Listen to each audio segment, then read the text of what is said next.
నేను ఇవాళ ectopic pregnancy గురించి చెప్తానండి.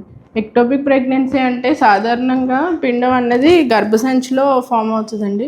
అక్కడ కాకుండా ఈ ట్యూబ్స్లో కానీ ఈ ఓవరీస్లో కానీ ఈ పిండం అన్నది ఏర్పడితే దాన్ని ఎక్టోపిక్ ప్రెగ్నెన్సీ అంటాం అనమాట. సో సాధారణంగా దీని లక్షణాలు ఏంటంటే పేషెంట్కి కొంచెం కొంచెం బ్లీడింగ్ కనిపించడం, అంటే డేట్ దాటాక డేట్ వచ్చిన 6 వారాల నుంచి 8 వారాల మధ్యలో మోస్ట్ కామన్గా ఇలా ఈ సిమ్టమ్స్ ఉంటాయండి. కొంచెం కొంచెం స్పాటింగ్ కనిపించడం, లోవర్ అబ్డామిన్ పెయిన్ రావడం, కళ్ళు తిరిగినట్టు అనిపించడం, వామిటింగ్స్, ఇలాంటి సిమ్టమ్స్ ఏమైనా ఉంటే వెంటనే మీ గైనకాలజిస్ట్ దగ్గరికి వెళ్ళాలి.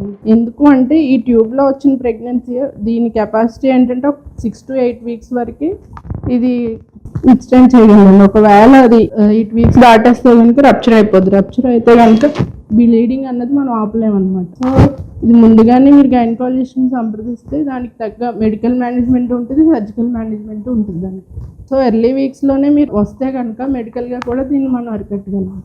అదే సర్జికల్గా అంటే లోపల ఏమన్నా రప్చర్ అయిపోతే కనుక మనకి సిమ్టమ్స్ ఏముంటాయంటే ఈవెన్ షోల్డర్ టిప్ వరకు కూడా పెయిన్ వస్తూ ఉంటుంది. ఎందుకంటే ఆ బ్లడ్ అన్నది లివర్ వరకు కూడా మనకి వెళ్ళిపోతుందండి. సో ఆ బ్లడ్ పేగు పెరిటోనియం నది ఇరిటేట్ చేయడం వల్ల కూడా మనకి ఆ పెయిన్ వస్తూ ఉంటుందండి.